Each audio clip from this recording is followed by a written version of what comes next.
Okay, my goal always is like a sum of things. You know, I help from the academic point of view. I've been teaching this time to the first year students. I'm also preparing some research for the future. And the last part is I've been working with the Wolves during the week, trying to prepare this game and that we're having tonight against Leeds, and also for the future in the last 10 games that we have in the regular season. The impression is really good. I think we're getting to the last part of the season in a really good shape.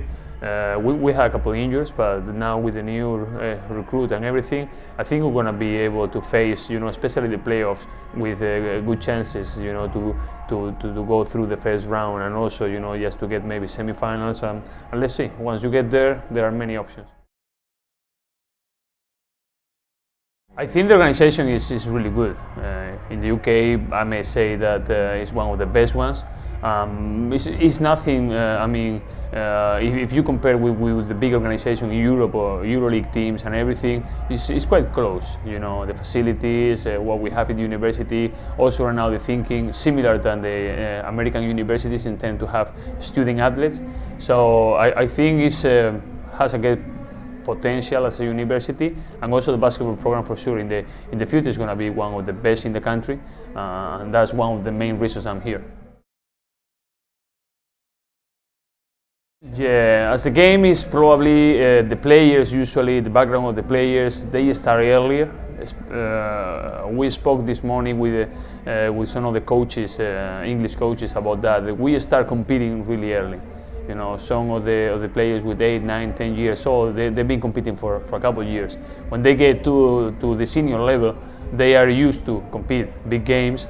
Probably one of the keys in the last year is like the training process.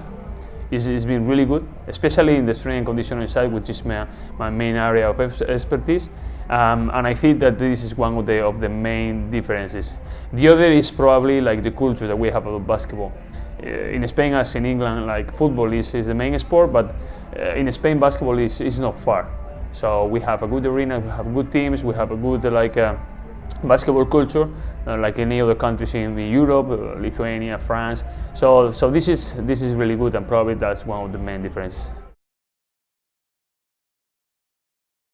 Far from the facilities that we have here. The only difference is like in Spain. We have a stronger relationship with the clubs, but we use their facilities. As a university, probably the University of Worcester is one of the best in Europe,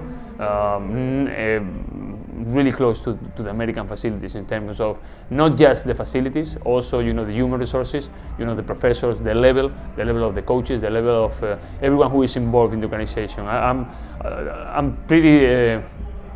I may say that, for example, in the last year, this is one of the things that keep me, interested to come here, because you speak to people like in football, Andy Kale, some well-respected names that they are in the university, some researchers, Andy Renfrey, Tom Cullen. So you can speak about many people who are really interested about the sport with a good knowledge, and I think everything helps to have a really good programs, and also the university at a good name, not even in Europe, but just also in the world. I think this season has been different than the past season. The start was not really good. Now with the new players coming, I think we get in a good shape for the playoffs. At the end, the playoffs is a good. It's important to be there in the best shape during the year, because even you don't start good, you can finish in a good situation. But definitely from all these years, I think it's the small details that count. Every time the BBL is getting like more level, and that's probably also, it's not just because we are playing worse than the past years, it's also because the other teams are playing better.